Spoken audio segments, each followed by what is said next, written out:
Bueno, para quienes, en realidad creo que casi todas y todos nos conocemos, pero por ahí para quienes participan por primera vez, simplemente explicar que este es un seminario permanente de Sociología y Derecho que surge en el primer cuatrimestre del 2016. Varias de esas personas estamos acá presentes, las que estuvimos en ese encuentro original. Pablo Slavin, de hecho, en su momento expuso en ese día Hobbes, estaba Adolfo, estaba Dabel, y luego el espacio, bueno, se fue sosteniendo en el tiempo, fue creciendo y nos fuimos también interesando por algunas cuestiones vinculadas con la historia. Entonces, algunos de los módulos, como este, tienen un componente histórico y por eso agregamos al Seminario Permanente de Sociología y Derecho un paréntesis que dice historia. En este caso estuvimos trabajando durante esta segunda mitad del año con nacionalismos y radicalismo. Y hoy es un día bastante especial porque tenemos a Adolfo, que fue una de las personas que nos apoyó desde el principio en este espacio y con la cual hemos trabajado. Bueno, yo en particular comparto la cátedra con él hace mucho tiempo y nos pareció muy lindo tener un espacio de conversación con Adolfo sobre el tema del radicalismo, un poco en su doble rol, y también nos pareció interesante hacerlo a través de dos historiadores, un historiador y una, en realidad, historiadora, doctora en historia. Y un poco la idea de hacer un encuentro, una charla, una conversación con Adolfo, se fue dando de alguna forma con la progresión de los encuentros previos, con charlar sobre la historia del socialismo, sobre la historia del radicalismo, sobre la historia del nacionalismo. También hemos hablado de peronismo, ¿por qué no? Y de alguna forma la presencia de Adolfo en el grupo, para atrás nos remontemos, pero también de la memoria de una de las principales fuerzas políticas del siglo XX en Argentina. De forma que nos pareció, con Vale, con Dabel, que podía ser una buena oportunidad y al mismo tiempo es un referente de la educación en la UNL, es un referente de la sociología, y eso vuelve mucho más interesante, me parece, este encuentro, ya muy cerca del fin de año, y al mismo tiempo hace que sea menos expositivo y más conversado. Así que esa fue un poco la idea, y le doy el pase rápido a Sabrina para que nos comente sus impresiones. Bueno, en principio quiero agradecerle a Paco la invitación para poder estar esta tarde conversando con todos ustedes y obviamente a Adolfo la predisposición para poder conversar con vos. A mí me divierte porque fuimos punteando las preguntas y todas las de Paco te empiezan tratando de usted y todas las mías te empiezan tratando de vos. Así que en esta entrevista a dos voces vamos a tener también mezcla de tratos. Me parece que la posibilidad que nos das a todos de recorrer tu militancia, tus ideas, tus experiencias, desde el momento en el que decidiste empezar a participar del radicalismo hasta bueno, te iremos llegando por lo menos hasta los años 80, nos van a permitir desde tu mirada siempre tan interesante poder ir descubriendo una parte tan fundamental de nuestra propia historia política y retomo la conversación informal del inicio. Hay un lugar en donde no me parece que sea casualidad que no exista una red de estudios de radicalismo cuando hablábamos de que sí existen del peronismo, del socialismo, del anarquismo, etc.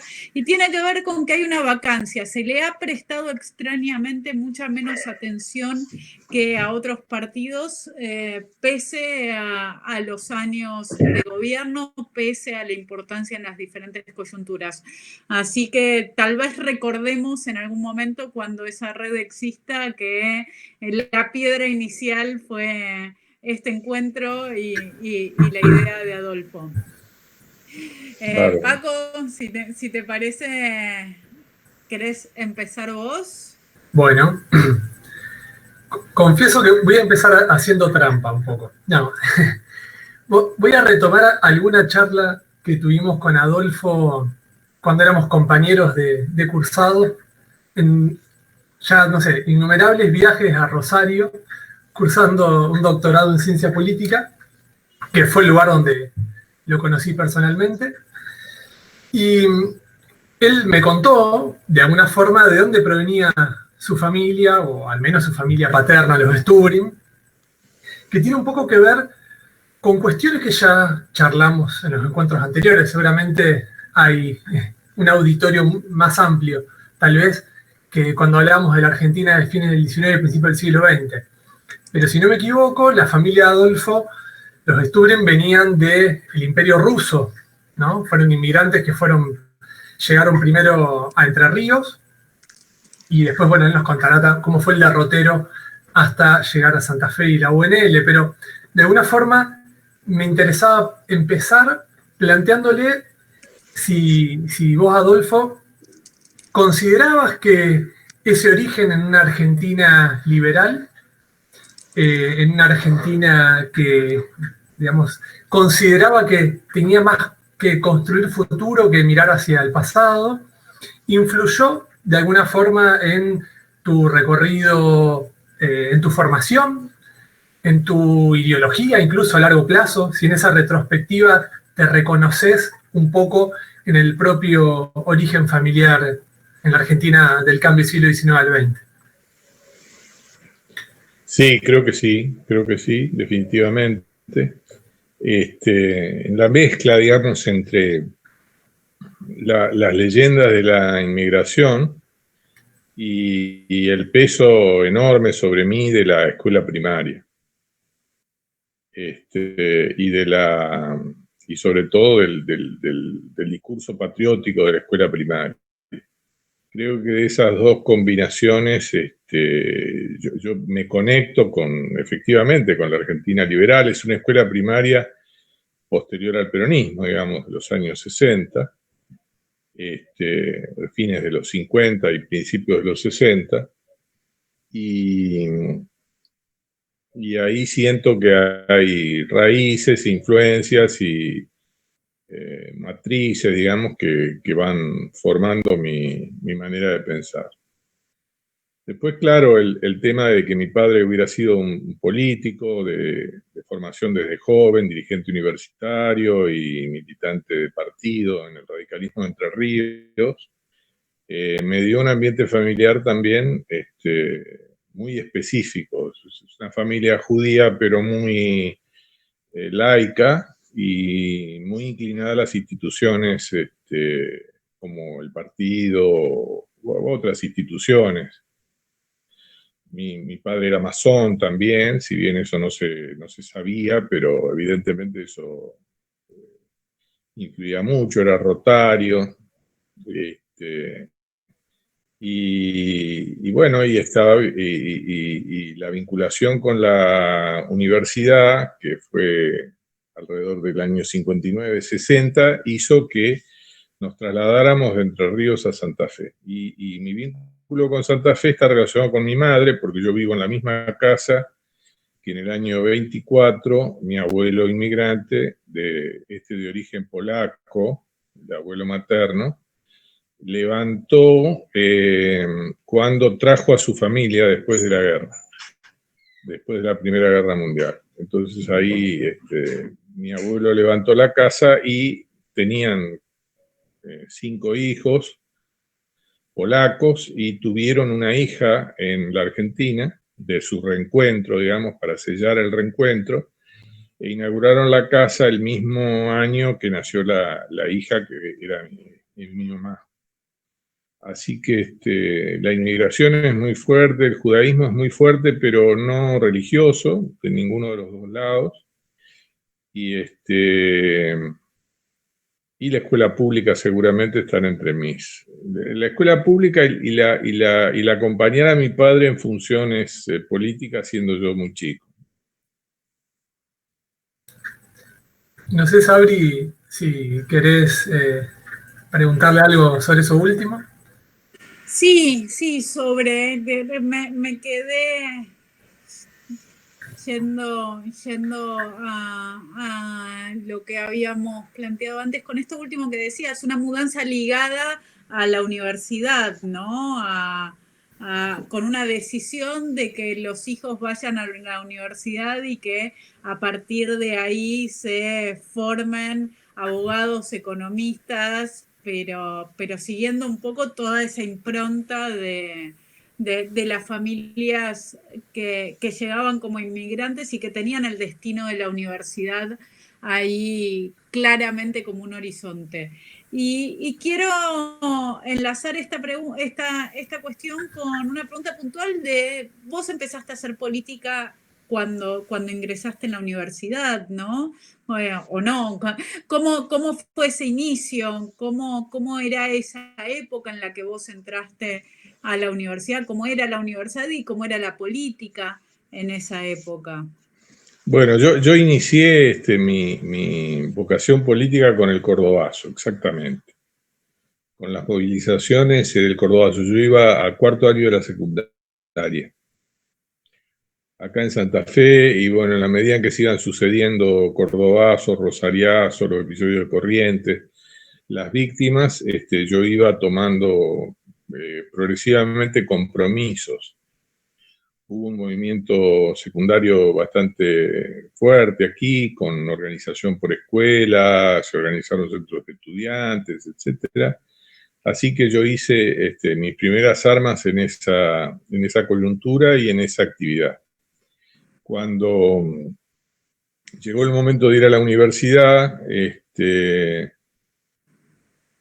bueno, yo primero elegí estudiar economía y para eso tuve que ir a Rosario, y fui a Rosario y tuve una gran militancia, ya ahí identificado como radical, digamos que sobre el filo del ingreso a la universidad, yo tenía la influencia de mi padre, pero también la de mi hermano, que era un militante ya muy reconocido y que había sido presidente del Centro de Estudiantes de Derecho acá, etc. Así que en Rosario hice mucha militancia, fueron 2 años de mucho aprendizaje, y no estudié, o estudié muy poco, o era muy vago para estudiar, y entonces fracasé como estudiante de economía. Me di contra las sucesivas matemáticas y demás. Y entonces, hablando muy francamente con mi viejo, él me dijo, mira, ya son 2 años, dejate de joder y cumplí tu destino, digamos, tenés que venir acá y hacer abogacía y dejarte de joder. Y así fue. Entonces, en el 73, ya siendo yo grandecito, como de 20 años, entré en la carrera de abogacía y de aquí no me fui más, digamos. Así que, ¿cómo era el movimiento estudiantil? Bueno, sería muy largo, pero yo como radical identificado tenía la tarea en Rosario de crear o de juntarme con otros radicales para hacer agrupaciones. Y bueno, eso hice. Se creó ahí la Franja Morada de Rosario con otros compañeros que habíamos viajado desde Santa Fe, o que nos habíamos trasladado de Santa Fe a estudiar, y otros que se sumaron allá, que ya pertenecían a la Juventud de Rosario, etcétera, que nos ayudaron, entre los cuales estaba Aníbal Reinaldo, que era un médico jovencito de 16, 27 años, que se había anotado en ciencia política para hacer activismo estudiantil. Y bueno, con él formamos la agrupación, primero en Derecho y Ciencia Política, después fuimos pasando a otras facultades. Y en el 73, cuando volví, estaba la agrupación ya de Santa Fe, muy madura, muy consolidada en Derecho, y algunas inserciones también en Ciencias Económicas, etcétera. Y durante esos años, entre el 73 y el 77 que yo estudié, se expandió mucho, ¿no? Era una época en la cual nuestro papel empezó siendo muy pequeño y muy, como diré, exótico en el panorama de la cultura generalizada del movimiento estudiantil, porque allí era una época revolucionaria, nosotros también éramos revolucionarios, pero teníamos el tema de la Constitución, y de que la Constitución, y de que los partidos políticos, y de que las elecciones libres sin proscripciones, y ahí nos diferenciábamos primero de los insurreccionalistas, había sido la división del Partido Comunista, y del Partido Comunista Revolucionario en el año 68, y entonces estaba muy fuerte el Partido Comunista Revolucionario y el Partido Comunista una posición relativamente menor. Y entonces nosotros, la lucha, digamos, argumentativa era fundamentalmente contra el FAUDI, contra los insurreccionalisistas. Y bueno, ahí Paco está jugando con una foto, con una foto muy linda que encontró.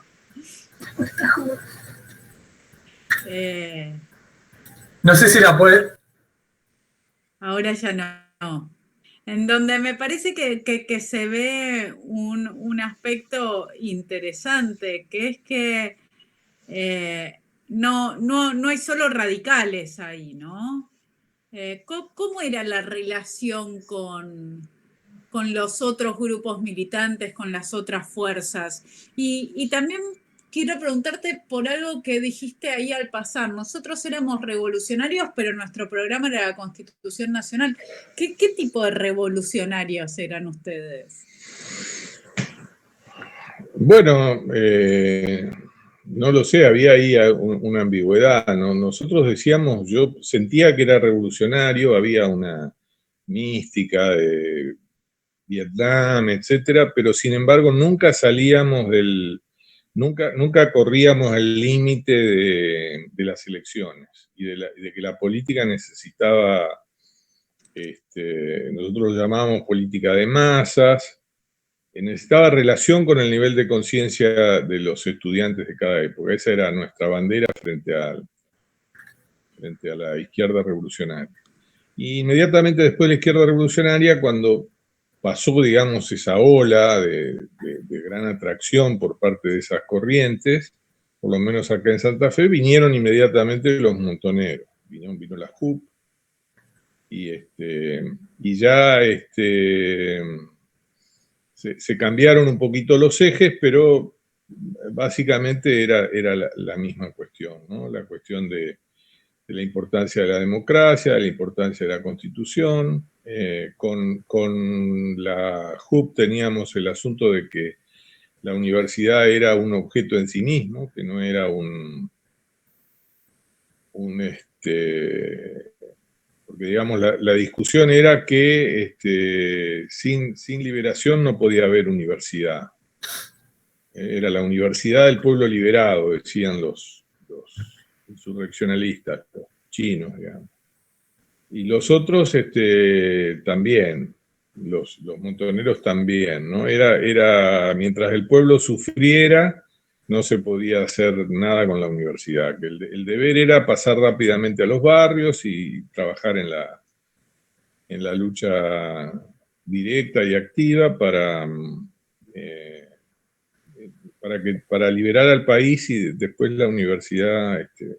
Para nosotros no, para nosotros la universidad era un objeto de estudio, de análisis, de lucha específico, y no teníamos el complejo de que porque estuviéramos en la universidad fuéramos privilegiados. Asunto que en el catolicismo de base de los montoneros se explotaba mucho, ¿no? El complejo de que eran privilegiados y que tenían que entregar sacrificio para compensar ese privilegio. Adolfo, perdón, te hago una pregunta porque me quedé enganchado de algo que dijiste que me pareció central, un poco en lo que estamos hablando.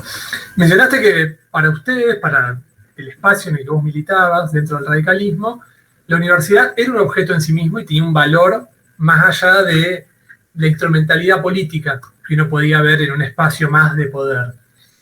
En ese sentido, la formación de un militante revolucionario, pero al mismo tiempo que se quería democrático en los años 70, ¿qué lecturas implicaba? ¿Qué espacios físicos? Pensando en que la Santa Fe de los años 60 y 70, hoy por hoy es casi recordada como una edad de oro de la cultura de la ciudad. Muchos cines, muchas bibliotecas. Sin ir más lejos, vos mencionaste la militancia católica de base de la Juventud Peronista y Montoneros, que estaba el Ateneo de la Universidad Católica, ¿no? Pero en el caso de ustedes, ¿qué autores se leían? ¿Dónde se reunían? ¿Dónde discutían? Bueno, la agrupación era una organización casi total, ¿no? Vivíamos mucho en la agrupación. Y después estaba, bueno, el cineclub, estaba el teatro independiente. Yo no fui por esos años un bicho cultural, ¿no? Era más un político. Y las lecturas eran, bueno, vos sabés que en esos años había un peso cultural de la izquierda y sobre todo del marxismo-leninismo, que no dejaba leer muchas cosas. Muchas cosas no las encontramos sino hasta bastante después. Así que nos manejábamos con la literatura marxista y cómo hacíamos para que leíamos. Yo leía El quehacer de Lenin y veía cuando Lenin despotricaba contra el izquierdismo y entonces usaba esa parte de Lenin para luchar contra los chinos, digamos. O sea, hicimos una lectura complicada, compleja. Imagínate que leer Mao, leer Lenin, en fin, toda la pequeña biblioteca, y realmente que nos fuera útil una parte muy pequeña. Y en ese sentido, Adolfo, uno que trabaja sobre la historia del radicalismo, creo que... Pero lo que te quiero señalar es que en nuestro ambiente cultural, digamos, teníamos los libros de la casa, esos viejos libros de radicalismo, qué sé yo, a eso iba. Gabriel del Mazo, ya los primeros de Juventud de Félix Luna, libros antiguos, un libro de Antilles, los libros de Irigoyen, etcétera, las cosas, el libro de Ollanarte, ese tipo de cosas teníamos. Pero no eran parte del mensaje oficial de la cultura a la que pertenecía. Pero sí, lo mixturábamos. Claro.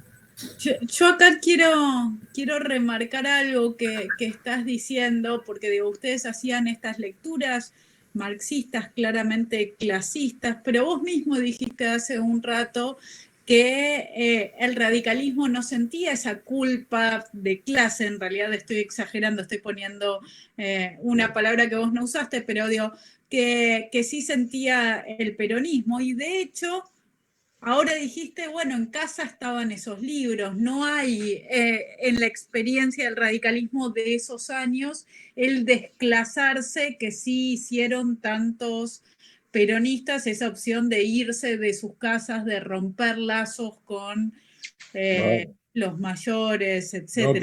No, claro que no, definitivamente. No, para nada.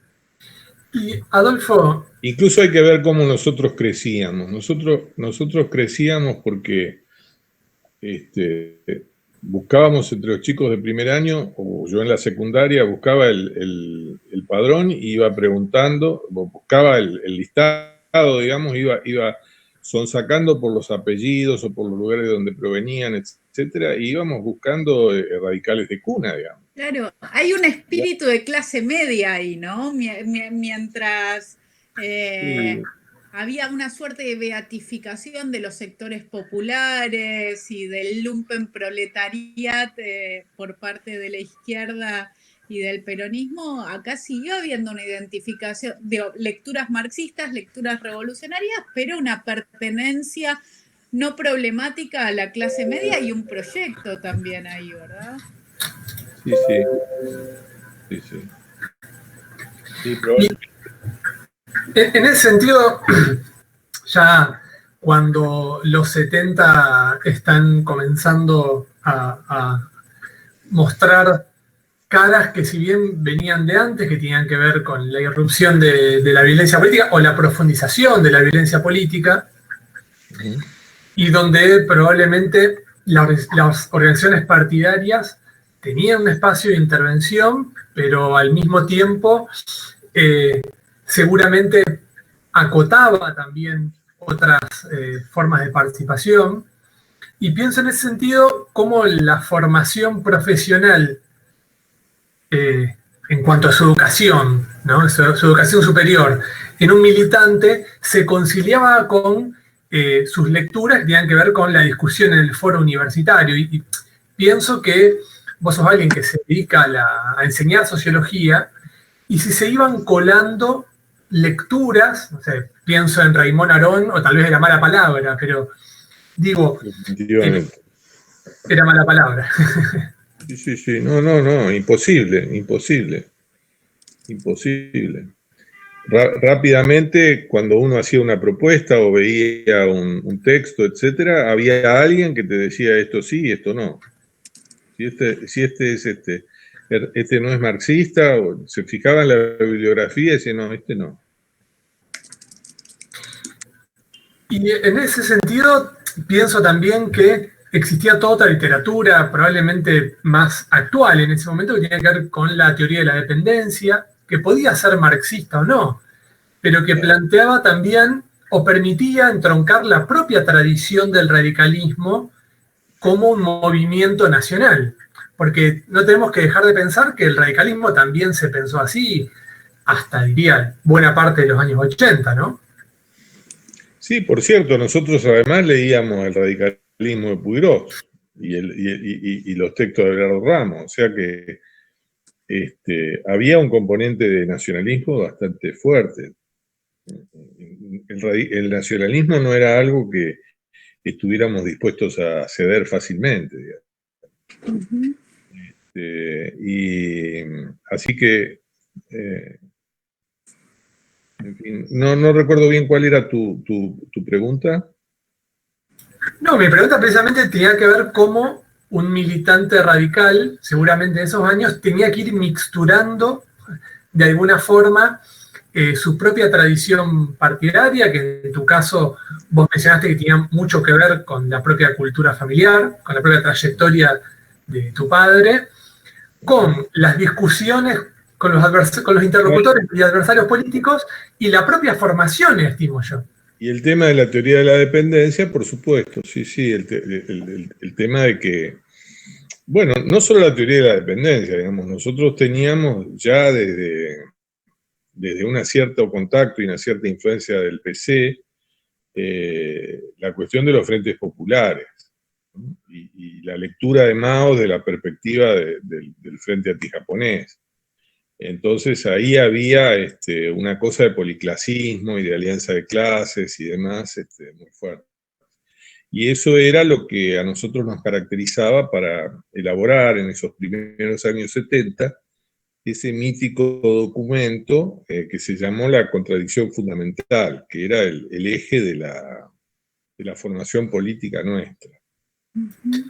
O por lo menos el eje que le proponíamos a los más chicos, digamos, que era un documento que leído hoy es muy esquemático, muy burdo, y bueno, hace un análisis de clase, pero suprime la lucha de clases propiamente tal y pone eso llamado contradicción fundamental, que es una especie de coalición de clases de carácter nacional contra el extranjero más una minoría local que aparece como despreciada. Eso en clave de hoy en día se diría que éramos populistas. Y claro, es un documento que cuando uno vuelve encuentra más cómoda a la izquierda o al peronismo por cómo fue evolucionando en ustedes su propio pensamiento, su mirada sobre la sociedad, sobre la política. ¿Existió alguna experiencia de juventudes políticas argentinas en Santa Fe que uniera de forma semiorgánica a las juventudes de las diferentes fuerzas políticas? Sí, sí, claro, claro, sí, sí.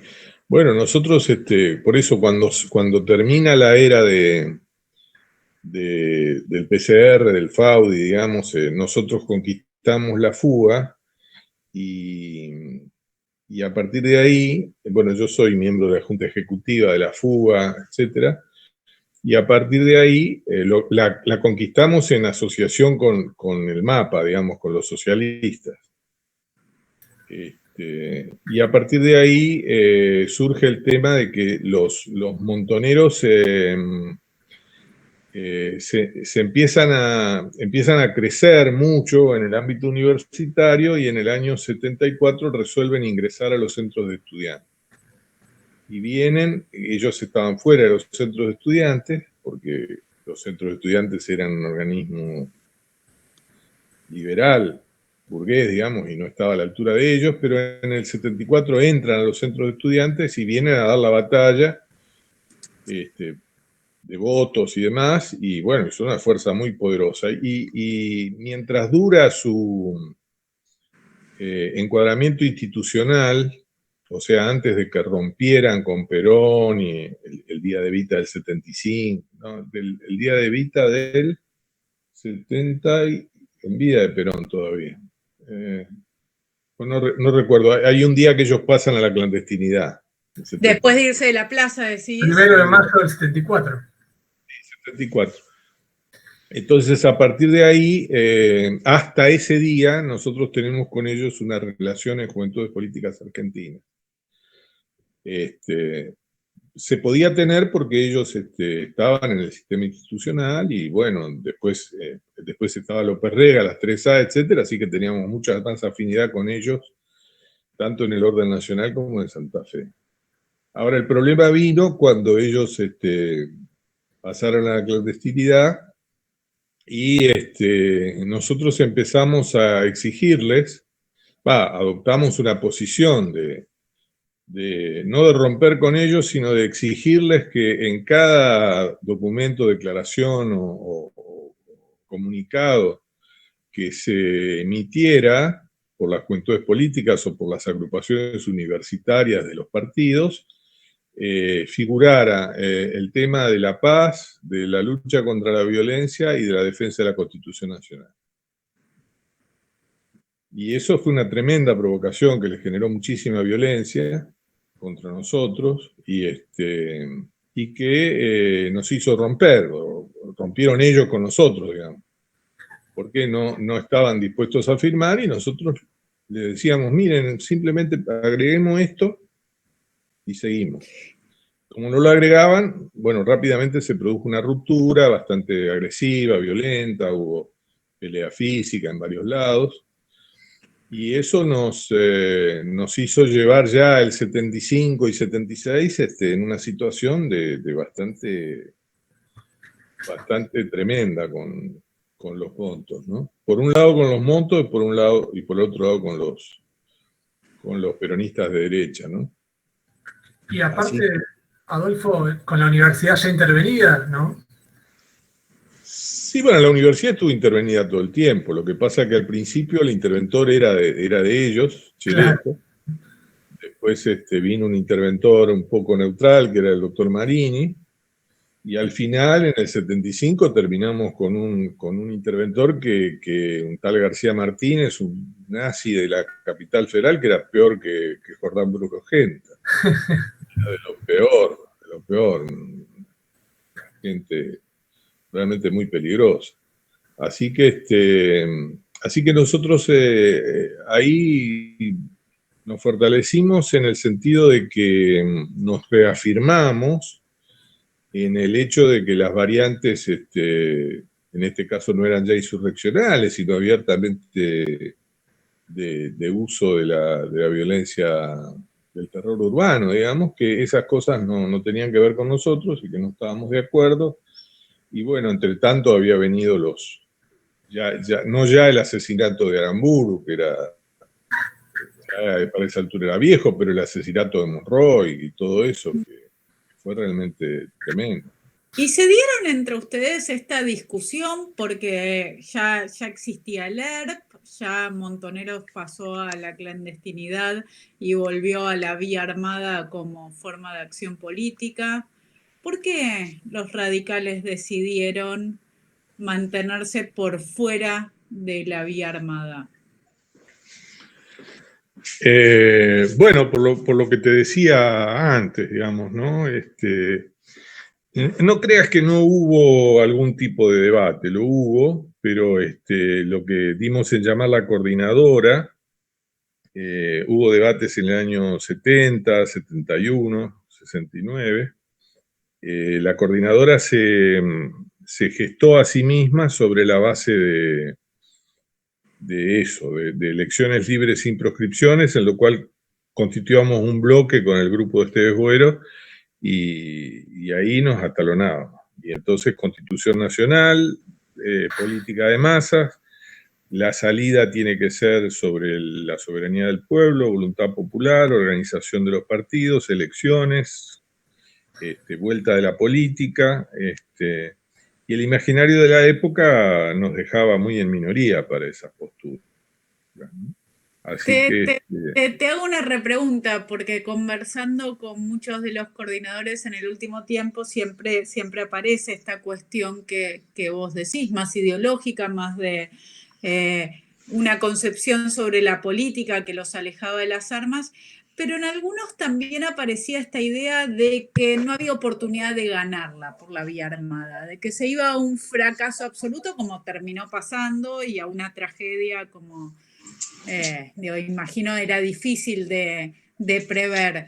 Pero vos recordás también eso de que algunos dijeran, bueno, más allá del respeto a la Constitución y todas estas cuestiones, es un camino que nos llevaría a morir, a matar, a fracasar?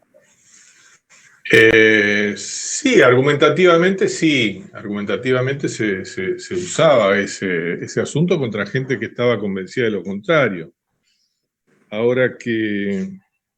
¿me escuchan? Sí.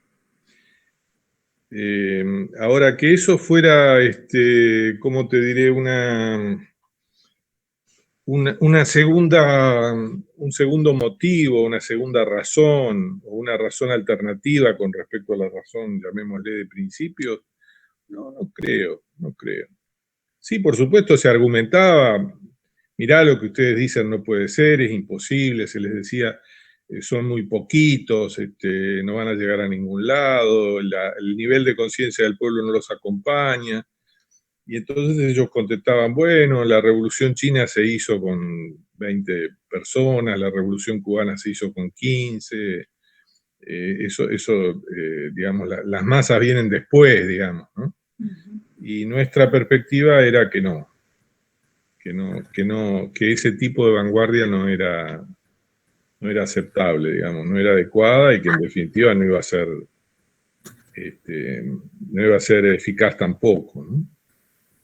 Adolfo, algo que me parece por demás interesante y que uno, como decía Sabrina, por testimonios, por ciertas lecturas, por ciertos documentos célebres, uno podía ver que a principios de los años 70, más allá de las identidades políticas de cada agrupación y de cada espacio, y sobre todo más allá de la estrategia política, si la vía armada, si la democracia, si frente de masas, había como un lenguaje político común, ¿no? Porque el propio grupo de ustedes se consideraba un grupo de izquierda, si no me equivoco. Sus lecturas tenían que ver también con la izquierda.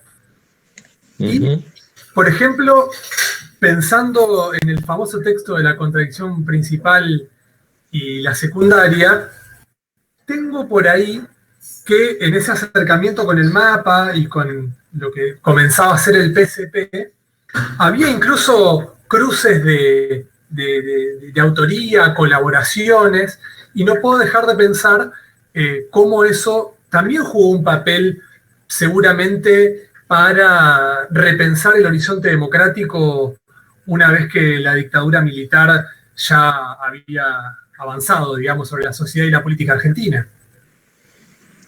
Sí, es cierto. Sí, había un intercambio fuerte, colaboración y bueno, y en un punto también competencia, ¿no? Con los socialistas. ¿Sí? Y sí, es cierto, eso mejoraba la perspectiva general. Probablemente en los más grandes que yo había habido una influencia fuerte del PC y ya en mi época la influencia más fuerte era con los socialistas, digamos. Nosotros, bueno, yo siempre fui poco amigo del PC y siempre tuve muchas discrepancias, no de tipo personal, sino ideológicas, quizá tal vez introducidas por mi padre, que había sido ya desde dirigente estudiantil muy contrario a los comunistas. Es legendario, digamos, que los comunistas en la universidad siempre fueron muy manijeros y muy complicados, ¿no? Muy sectarios. Así que, bueno, yo tenía mucho más afinidad con los socialistas que con los comunistas y en mi camada todos nosotros. ¿Y hasta qué año estuviste haciendo política en la universidad?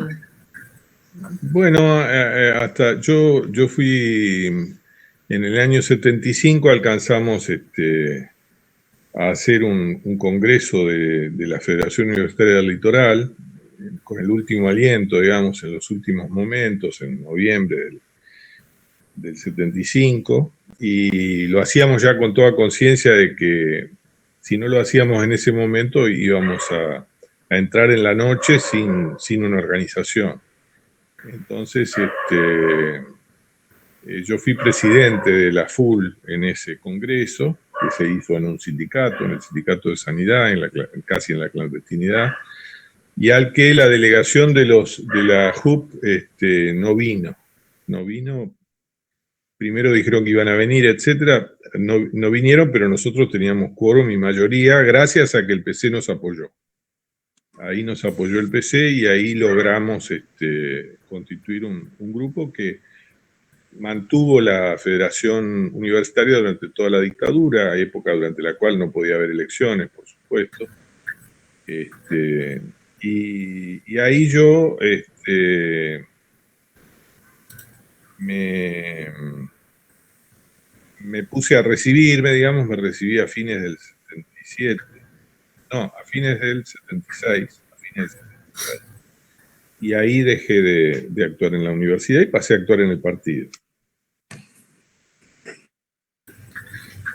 Creo que seguramente Sabrina va a ser la que más incisiva va a ser sobre ese contexto de la dictadura, pero un poco para pensar esa continuidad dentro de sucesos tan tajantes, tan traumáticos como el último golpe de Estado de marzo del 76, pero me pregunto si eso también tenía que ver con, digamos, con ir más hacia una política partidaria, aún en un contexto autoritario, dictatorial, si espacios como la universidad podían seguir siendo lugares de encuentro, donde casi un espacio para sustituir otros espacios que no estaban vedados por el propio contexto de la última dictadura. Y en ese sentido, bueno, ¿cómo era la vida universitaria, aunque vos habías egresado a fines del 76, pero si seguía siendo un espacio en donde sumar adhesiones, en donde formarse, en donde formar a otros? Sí, lo siguió siendo, con muchas dificultades. Nosotros alquilamos una casa cerca de la facultad donde vivían algunos compañeros, hicimos una cooperativa que era la sede del centro de estudiantes en realidad, y el lugar de la venta de los apuntes que habíamos perdido dentro del edificio, lo reconstruimos a media cuadra. Y bueno, y allí se fue generando, incluso renovábamos las autoridades del centro todos los años en acuerdo de agrupaciones, incluso hasta llegamos a hacer renovaciones de autoridades de la FUA en un departamento. Lo hicimos en en la sede del Movimiento Renovación y Cambio en calle San José, en Buenos Aires, en el año 77 o 78. Ahí en un pequeño departamento, en 3 o 4 piecitas, estaban todas las agrupaciones, las regionales de todo el país, a razón, por supuesto, de 1 o 2 por cada una de ellas, y allí se renovó la fuga, por ejemplo, ¿no? Así que esos ejercicios y la aparición de nueva gente y la entrega de la posta, digamos, se hizo en forma continua.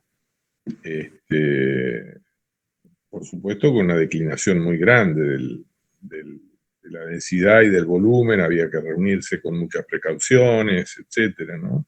Estábamos en una situación de semiclandestinidad, podemos decir, ¿no? ¿Cómo era esta semiclandestinidad? Bueno, era trabajar con listas, reunirse en lugares y horas determinadas con mucho cuidado, con control, y bueno, en el ámbito estudiantil, eso de mantener esa cooperativa, que era la manera de estar vinculados al movimiento estudiantil. Nosotros no experimentamos acá en Santa Fe una represión sangrienta, no fuimos en general muy castigados, pero había que cuidarse, ¿no? Había que cuidarse. Y la experiencia de otras ciudades como La Plata, donde habíamos tenido episodios de ataques o de la estresada o de la represión, etcétera, y muertos, nos tenía bastante cuidadosos. ¿Y es durante esa época que se acercan a Alfonsín o ya hay una relación previa al comienzo de la dictadura? Sí, es más o menos en esa época. Es más o menos en esa época. No, con respecto a la dictadura, no. La interna, Nosotros acompañamos a Alfonsín en la interna del 72, con un papel muy importante. Yo, por hicieron la ejemplo, interna. sí, sí, sí. Yo, por ejemplo, fui uno de los organizadores del acto del cine real en Rosario, porque era el año que yo vivía allá, donde se hizo la proclamación del Movimiento Renovador Nacional, que después fue el Movimiento Renovación y Cambio, la fórmula de Alfonsín ¿Y Storani, cómo fue esa en el Teatro experiencia? Real. Saltaron salieron de la universidad, saltaron a las grandes ligas, empezaron, primero lo que significaba, ¿no? Romper con Balbín, romper en muchos casos ustedes coordinadores con sus padres, con sus ideas políticas y estar apostando por esta interna de Alfonsín que no sé, te pregunto, ¿pensaban que podían ganar o era simplemente visto como un paso en una construcción hacia algo Sí, diferente que el partido necesitaba? sí, era difícil ganar, pero bueno, una vez que uno se larga a la competencia, piensa que va a ganar.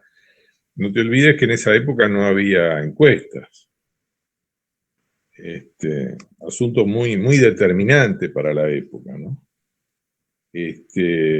Así que, no, pensábamos que realmente fue una herramienta de movilización política extraordinaria. Nosotros, no es que salía de la universidad, entrabas al partido, también pertenecíamos a ambos mundos. ¿No? Hubo un momento en el que uno pasa de ser activista universitario a ser activista político, pero también llevábamos las dos tareas en forma simultánea.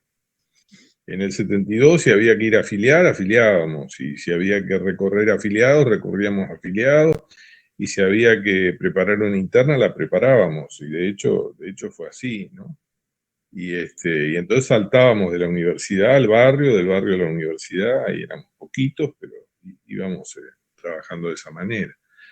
¿Y te acordás a vos personalmente, ya no el grupo, ya no la coordinadora, vos, cuando lo conociste a Alfonsín? ¿Cuándo fue? ¿Qué te generó?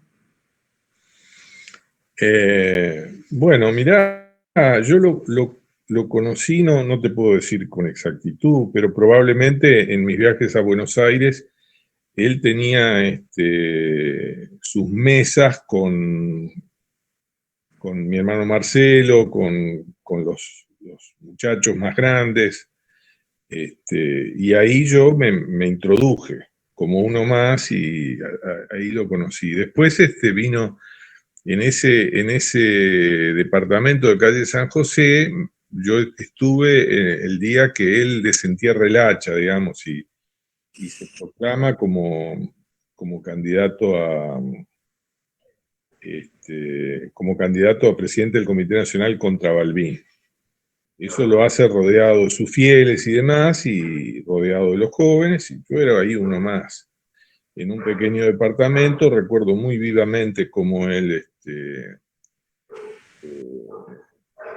se pone ahí en una sala muy pequeña, muy atestada de gente, y se proclama y anuncia que va a dar la batalla.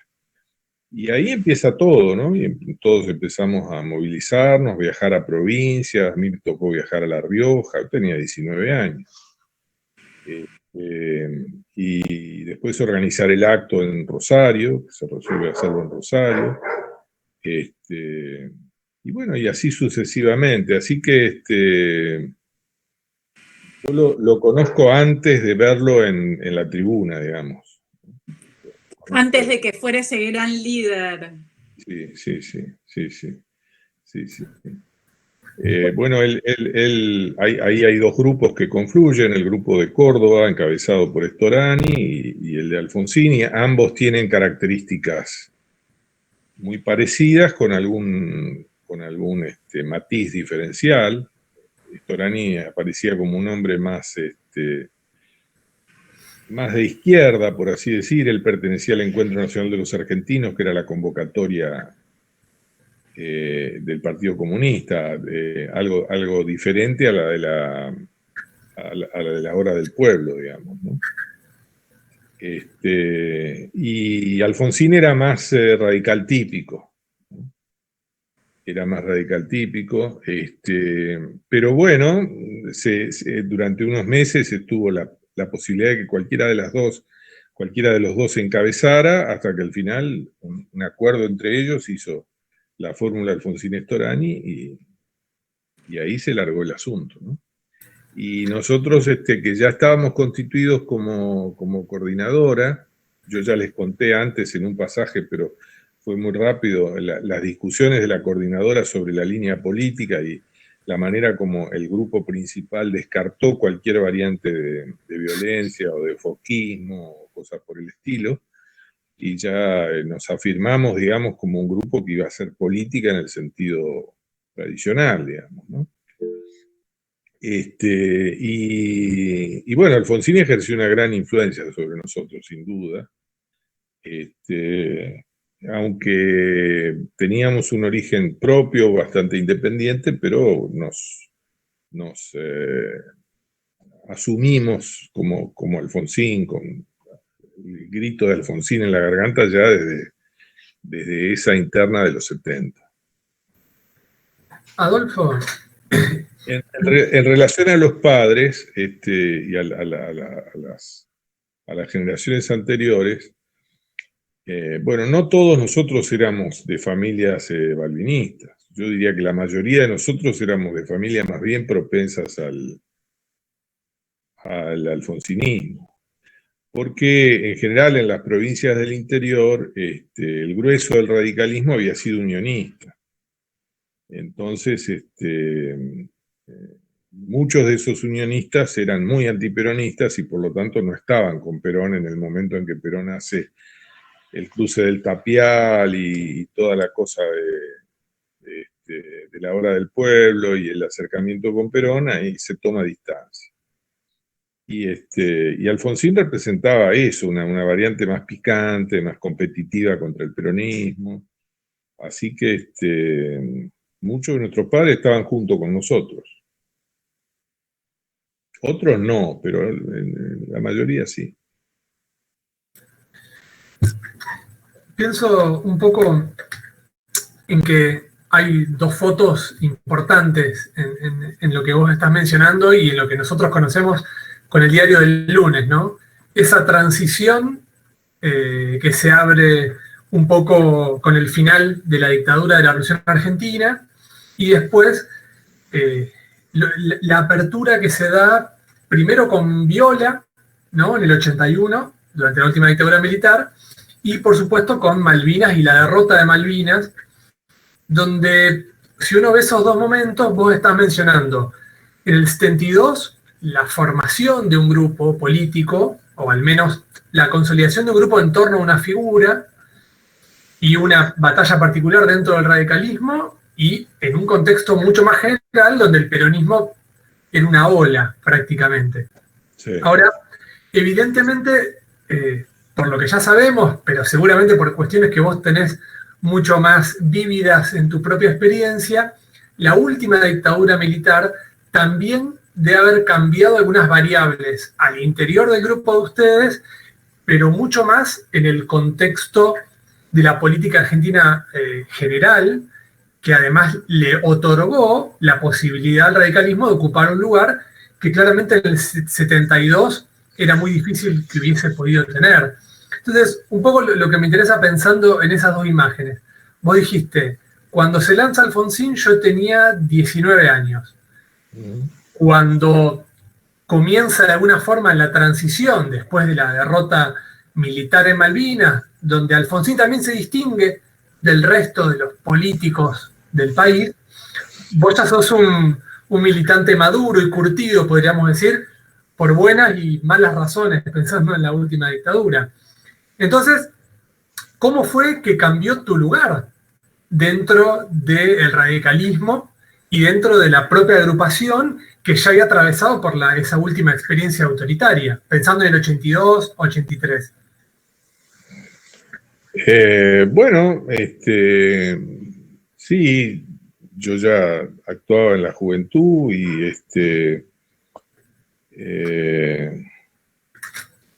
ejercía la profesión de abogado, etcétera, y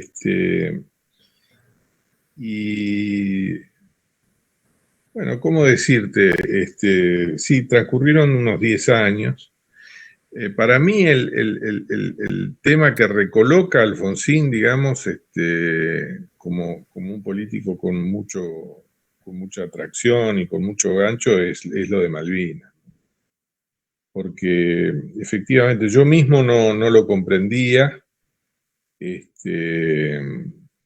por eso de que teníamos mucho nacionalismo en la cabeza y mucha idea sí, mucha idea de que la causa nacional, digamos, iba a dejar en un segundo plano la cuestión de la lucha por la democracia. Y Alfonsín tuvo dos grandes méritos en esos años. Uno es su lucha a los derechos humanos, que nosotros designábamos en cada ciudad uno o dos compañeros que se dedicaran a eso, pero en realidad el que puso el cuerpo y tuvo el coraje de jugarse en la Asamblea de los Derechos Humanos fue Alfonsín. Y el segundo tema es el acierto en ver el problema de Malvinas como una salida desesperada de la dictadura y como una forma de reafianzamiento de los militares en el poder. Toda su concepción acerca de superar la época de la política militarizada en la Argentina surge ahí en ese momento cuando él percibe con claridad que la guerra no se podía ganar, que era un paso en falso, que iba a ser una tragedia, etcétera, y lo denuncia. Y se separa del resto de los políticos de fila, digamos, del partido y de otros partidos, todos los cuales van a Malvinas y bueno, se cuadran frente a los militares, frente a esa coyuntura. Él claro, no. Él reivindica la soberanía, y te diré que con poca compañía interna, porque que yo recuerdo el único dirigente que se juega con la postura de él fue Álvarez Guerrero. Muy pocos dirigentes se juegan con la postura de él pública, digamos, en contra de la guerra. Y bueno, la combinación de esos dos elementos, la lucha personal por los derechos humanos y la cuestión de la guerra, le da en esa coyuntura y su propia energía, su propia dínamo personal, digamos, ¿no? Pero a ese momento, hasta el 81, si uno hacía un identikit, Alfonsín estaba en el grupo de los radicales, pero no estaba por delante de Trócoli, ni por delante de la Rúa, ni por delante de otros dirigentes, ni delante de Argelos. Él se pone por delante, da un paso al frente con Malvinas. Y ahí se hace una tromba, ¿no? Adolfo, te hago una repregunta porque me parece interesante. Mencionaste a Álvarez Guerrero también, Sí. que plantea un poco, o reinstala en alguno de sus libros que he leído, la idea de una idea moral detrás del liderazgo radical, en algún sentido. Sí. Y vos mencionás la singularidad y la minoría de Alfonsín, no solamente dentro de las voces, del coro de voces que tiene el país, sino dentro del propio radicalismo. Vos como militante radical, que tenías seguramente una idea de lo que era ser radical, o de lo que era ser un joven radical en esos años, ¿cuándo de alguna forma trocaste o evolucionaste en tus concepciones incorporando esto que vos mencionabas en un primer momento? Y es como que vos tenías más nacionalismo en sangre que ese componente ético vinculado tal vez a los derechos humanos y a los derechos humanos como fundamento de la democracia. Digo, la transición también fue una transición para los propios militantes radicales, estimo. Sí, bueno, me resulta complejo contestarte, pero mirá, ahí inmediatamente del proceso de Malvinas y la rápida reorganización y movilización del partido y demás, empieza de la mano de Alfonsín a aparecer un discurso socialdemócrata europeo, digamos. Aparece Caputo redactando documentos, entonces ahí se produce el clic, digamos, entre el discurso, llamémosle, de la contradicción fundamental o populista, etcétera, y se pasa a un discurso de pluralista competitivo y una relación con la Constitución Nacional de carácter permanente, pero con un contenido más político moderno, digamos. Muy moderno, eso te iba a decir, un contenido muy moderno para la época, muy ajeno a la tradición política, incluso del radicalismo previa, Sí, y sí, que sentía más cómodo en estos valores nacionalistas, proteccionistas, sí. en liderazgos todavía extrañando al irigoyenismo y a esa forma de entender la conducción política, ¿no? Como que ahí Alfonsín fue un cambio muy grande frente a la tradición previa.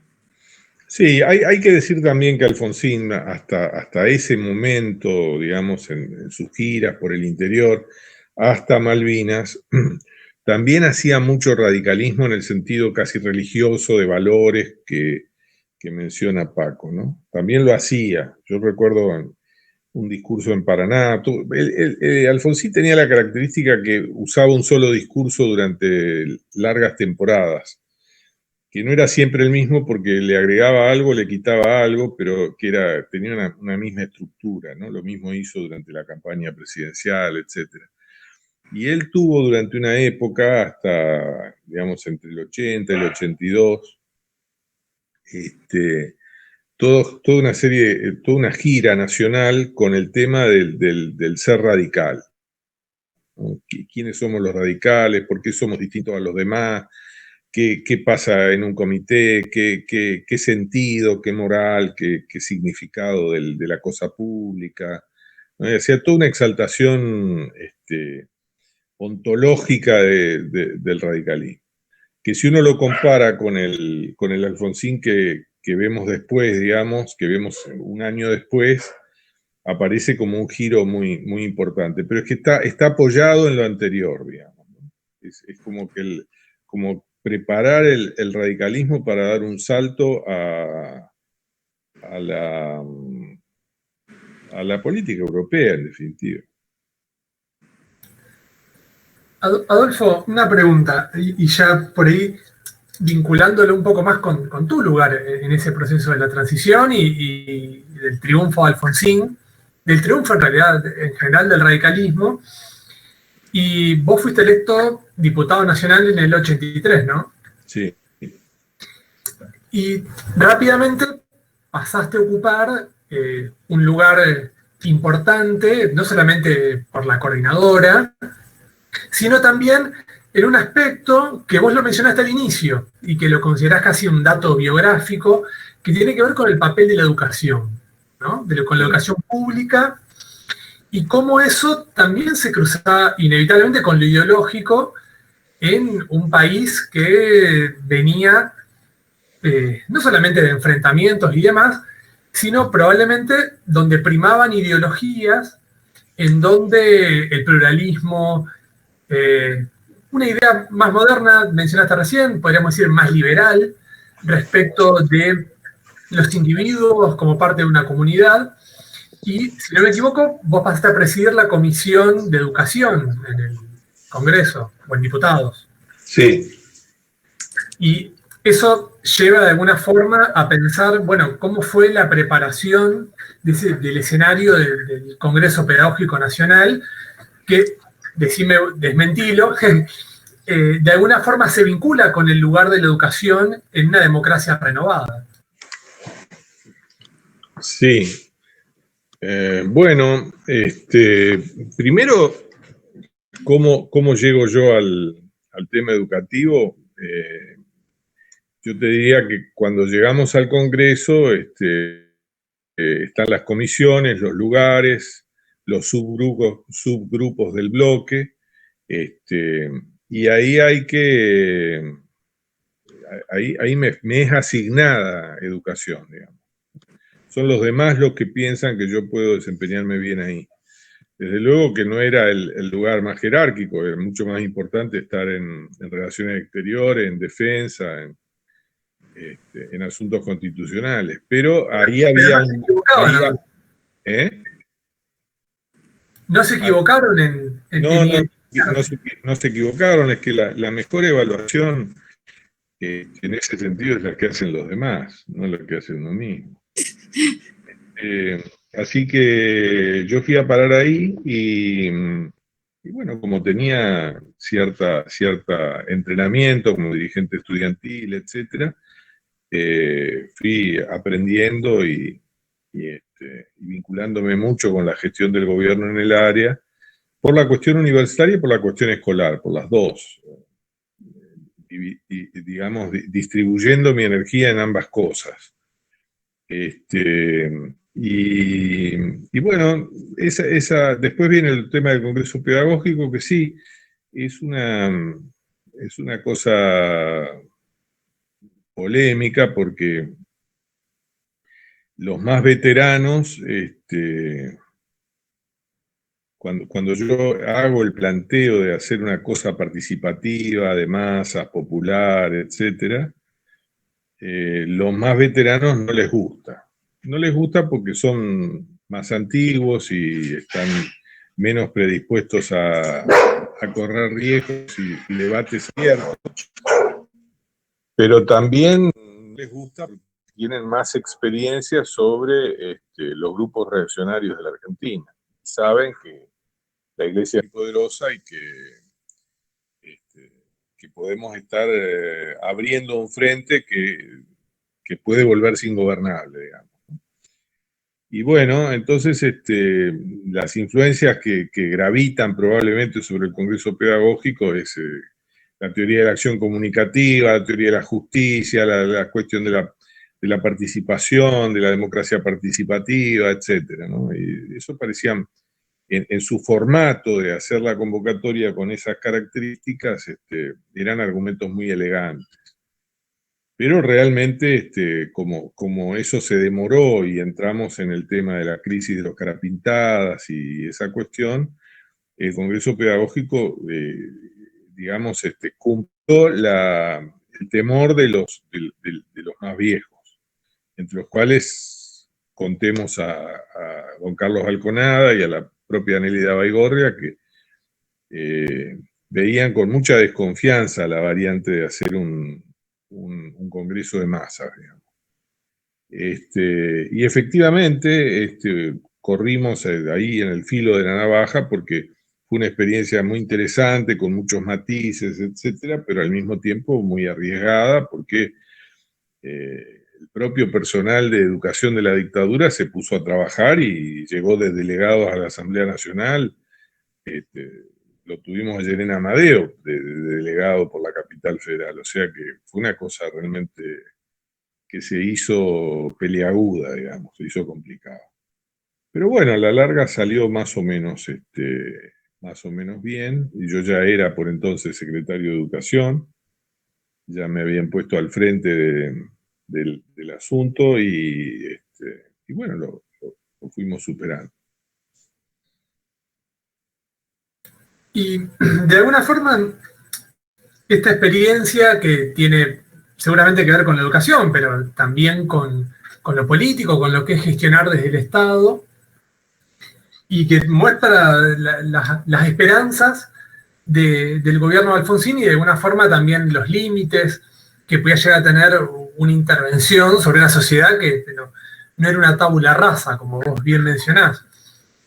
Y pienso en ese sentido, ¿cuándo se da de alguna forma en vos, si se quiere, la vuelta a la universidad, en el sentido de que vos ahí estás comprometido con la función pública, sos secretario de Educación hasta el 89, ¿no? Hasta que termina el gobierno. Sí, sí. ¿Y ahí ya habías desembarcado de alguna forma en la universidad? No, estuve alejado de la universidad unos años, y yo tenía la limitación de que no podía entrar a la universidad si no era por concurso, porque no hubiera podido entrar como interino, digamos, porque habíamos sido muy duros en ese sentido, y entonces, bueno, cuando se dio, primero entré como funcionario, como secretario académico en el 94, y después se dio la oportunidad de concursos y ahí fui entrando, primero como ayudante y después como profesor. Pero estuve unos años, sí, fuera de la universidad.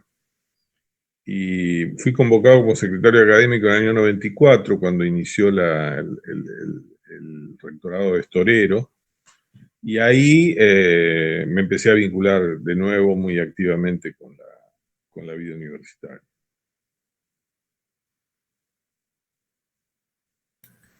No sé, Sabri.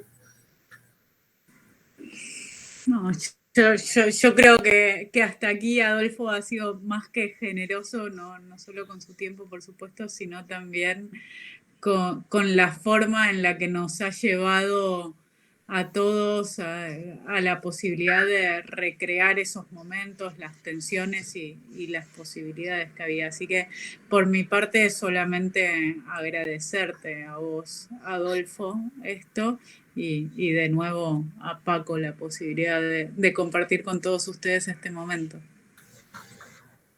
Bueno, no, al contrario, el agradecido soy yo. Ha sido muy grato. Paco. Yo se podría seguir hablando, pero tampoco quiero exprimirte y seguramente, según me dijo Vale, también está la idea de abrir un poco una ronda de preguntas o intervenciones, ¿no? Claro, claro.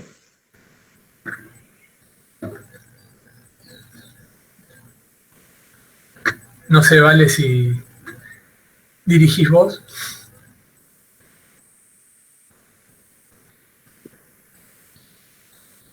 Habíamos pensado en abrir algunas preguntas ahora al final, porque de hecho ni bien comenzamos, había algunas inquietudes en ese sentido. Así que me sumo a los agradecimientos de Sabrina y de Paco. La verdad, Adolfo, que siempre es muy grato y muy, muy lindo escucharte.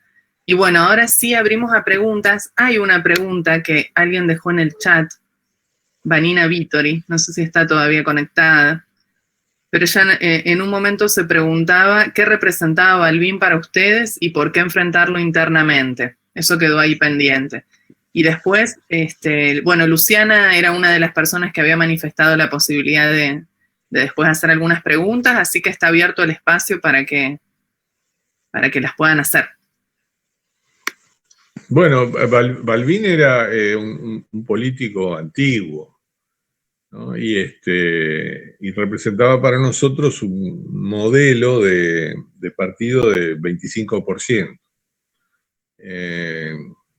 Daba toda la impresión, o nos daba toda la impresión, de que Balbín estaba resignado al papel del partido como órgano de control. No lo veíamos con la fuerza y la gravitación como para pelear el poder. Entonces había algo que nosotros conocíamos como vocación de poder y que rápidamente asociamos con la figura de Alfonsín. Alfonsín tenía vocación de poder y Balbín tenía más una historia propia que defender en la jefatura del partido. La valorización de Balbín yo diría que viene después, ¿no? Por lo menos en mi experiencia, ¿no? Yo cada vez valorizo más a Balbín como dirigente político, pero la verdad es que habiendo ido de cerca en reuniones que él consentía tener con nosotros, nos juntábamos cada vez que él hacía giras, etc., y generalmente terminábamos mal peleados. Era un hombre de pocas pulgas y veíamos una distancia entre sus modos políticos, su lenguaje, etcétera, y lo que aspirábamos nosotros. Y en ese sentido Alfonsín apareció llenando ese vacío y al mismo tiempo superándolo con un lenguaje mucho más directo, mucho más llano, mucho más contemporáneo, menos guitarrero, que era la gran injusta acusación que se le hacía a Balbín. Un estilo antiguo de comunicación política. Pero por lo demás, hay muchas cosas buenas y positivas que mencionar sobre Balbín, ¿no?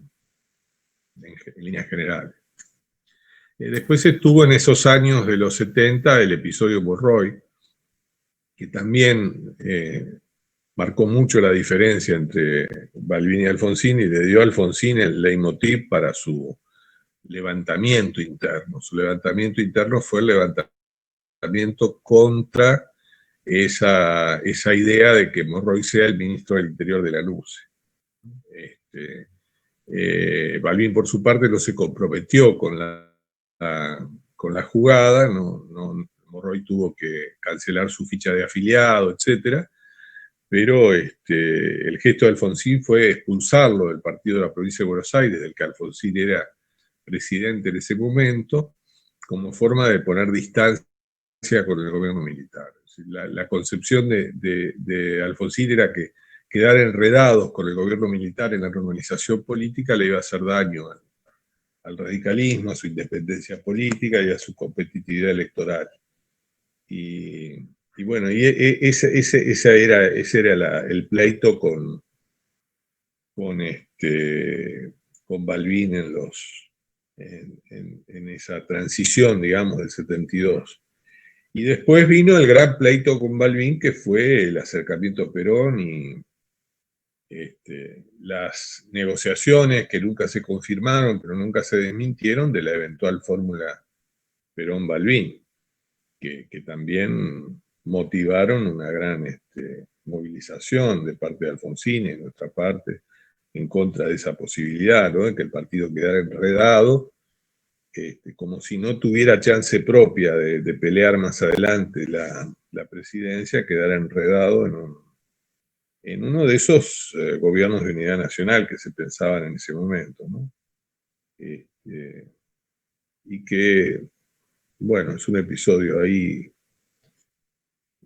como el de la candidatura Perón-Sabatini, digamos, ¿no? No se produjo, pero encierra toda una leyenda de intenciones que, bueno, pusieron mucha distancia entre nosotros y Balbín. Ahí, Luciana, preguntar, ¿no? Sí, eso iba a decir, que ahí pidió la palabra Luciana Bolini.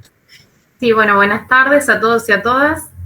Bueno, primero que ya que era una jornada también de homenaje a Adolfo, yo quiero expresar mi gratitud. Adolfo me ha atendido en varias oportunidades en las cuales he podido entrevistarlo y ha sido de un inusitado valor para mi tesis doctoral.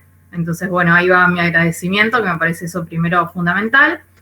Y luego, bueno, ahora sí las preguntas. Por ahí iba a preguntar más sobre el plano de la política local. Me generaba como algunas dudas.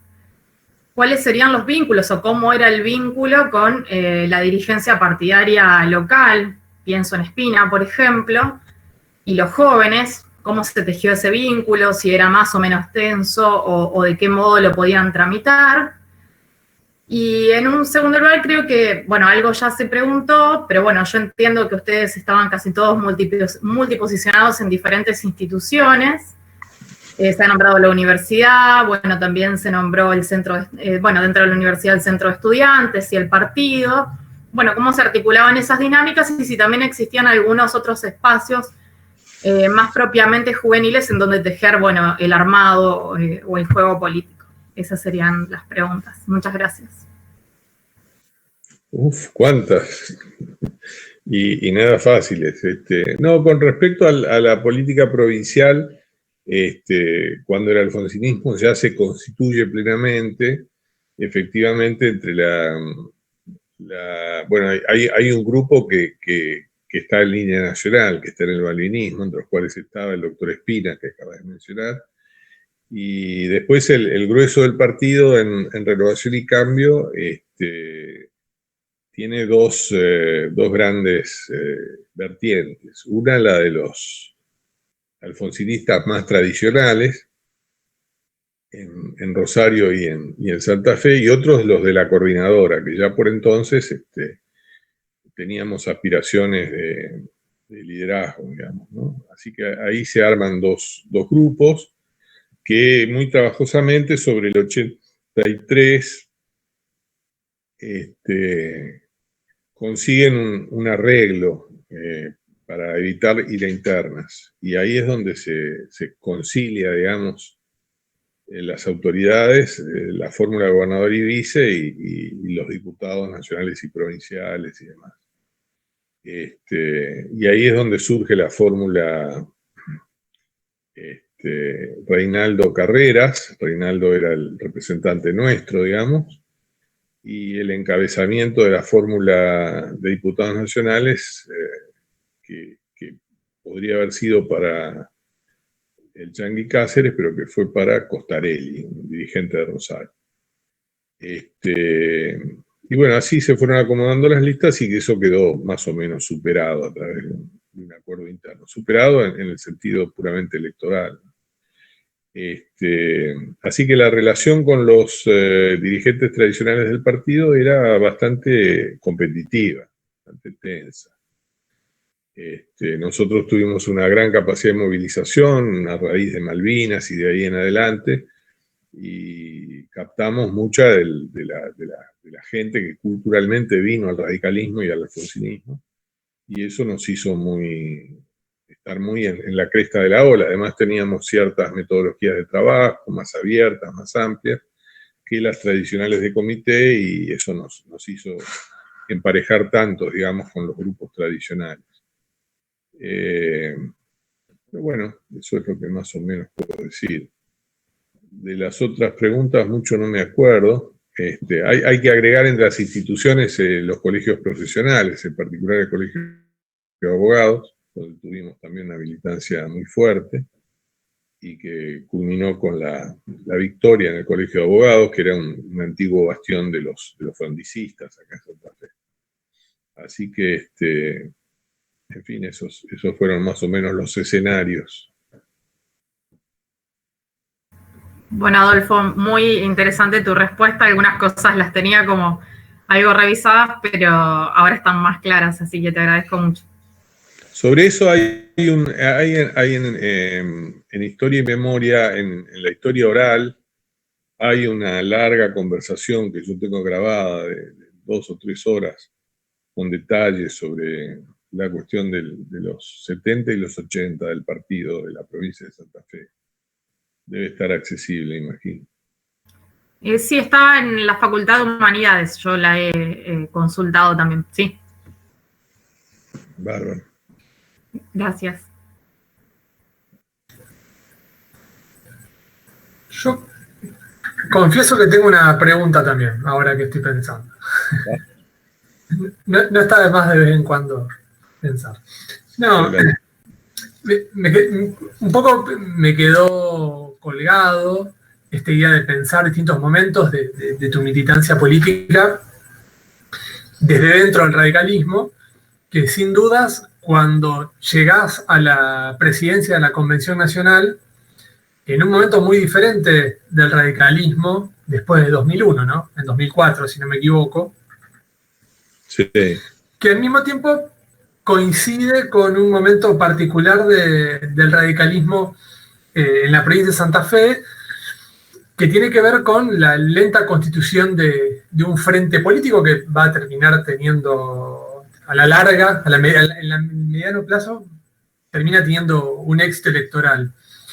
Y pensaba un poco cómo en el 83 vos mencionabas que el radicalismo logra abrazar a sectores que encuentran en su prédica, en su mensaje o en el lugar que ocupaba el partido y el liderazgo de Alfonsín un nuevo protagonismo, y cómo después de 2001 la política, tanto a nivel nacional como a nivel provincial, sobre todo en particular en Santa Fe, que es el espacio donde intervenías, comienza a hacerse a partir de frentes, ¿no? Donde hay, en general, son varios los partidos, las agrupaciones que intervienen. Entonces, quería preguntarte un poco, no sé si como un balance, pero sí tengo la curiosidad, que cuando vos llegaste a la presidencia de la Convención Radical, bueno, si eso implicó replantearse también el lugar que tenía el radicalismo en la política argentina. Sí, bueno, todo arranca con la constituyente. En la constituyente se produjo un proceso de un paso adelante, digamos, de Alfonsín con todo su bagaje de reformas institucionales y un paso atrás en materia de posicionamiento competitivo del partido. Eso se recupera con la coalición que se hace en torno a De la Rúa y Chacho Álvarez, se recupera. Pero si nosotros vemos los desempeños individuales, el partido con Masachesi en el 95, el partido con Moró en el 2003, etcétera, el partido en lo individual paga un costo muy alto, sobre todo porque va minando su inserción social en la provincia de Buenos Aires, ¿no? Sobre todo. Así que para la época en la que vos me preguntás, ya la noción del individualismo partidario, que era una de las banderas tradicionales, digamos, yo diría folclóricas del radicalismo, la individualidad partidaria, la intransigencia, ¿no? Eran todas un solo planteo, ¿no? Del hecho de que era una identidad que era innegociable. Y bueno, a partir de la alianza del 99, se va cobrando conciencia de que las buenas compañías, digamos, y los arreglos políticos con fundamento programático y reglas, etcétera, son necesarios para mantener la competitividad y seguir protagonizando la vida política. Siempre el radicalismo es, a lo largo de la historia, un partido que va cambiando la piel y es muy muy viejo porque se recrea, digamos, porque se refunda varias veces. Y creo que esos años son, de alguna manera, el último episodio de la recreación de un radicalismo de coalición, o con predisposición a la coalición. Cosa que coincide con un movimiento bastante generalizado en los países, de que los partidos individuales ya no dan suficiente talla como para pelear el poder por sí solos, ¿no? Y se ven coaliciones en todos lados, en América, en Europa, etcétera, ¿no? Así que esa fue una coyuntura muy particular en la que, bueno, nosotros sufrimos en 2004 la amenaza de la absorción del partido por parte de Kirchner, que tenía una política muy específica para eso, y entonces teníamos que trabajar en dos frentes. Primero, resistir la presión de la absorción, y por otro lado, figurar en una competencia electoral. De ahí surgió la candidatura, es decir, el frente y la candidatura a Labaña Morales, y bueno, y así se fueron sucediendo. Esa coyuntura se salvó de esa manera, con el gran apoyo de Alfonsín como patrocinador, digamos, de esa política de no ceder ante las tentaciones de Kirchner.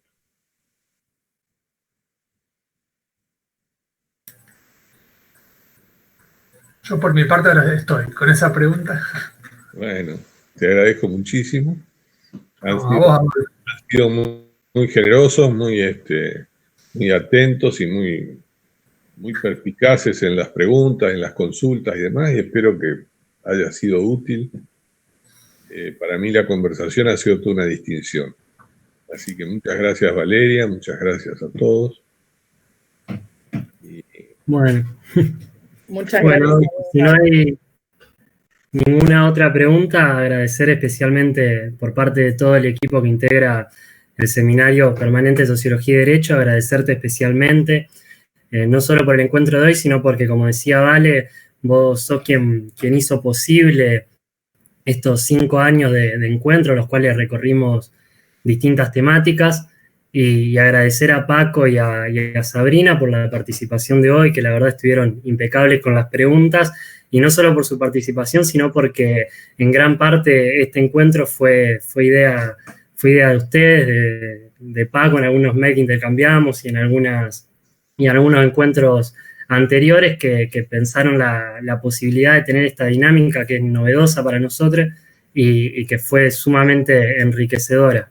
Así que muy contento con este encuentro. Me parece que estamos cerrando un año difícil. Lamentamos que el encuentro tenga que haber sido virtual. La verdad que hubiera sido hermoso poder tener esta instancia de manera física, pero creo que la estamos cerrando de la mejor manera posible.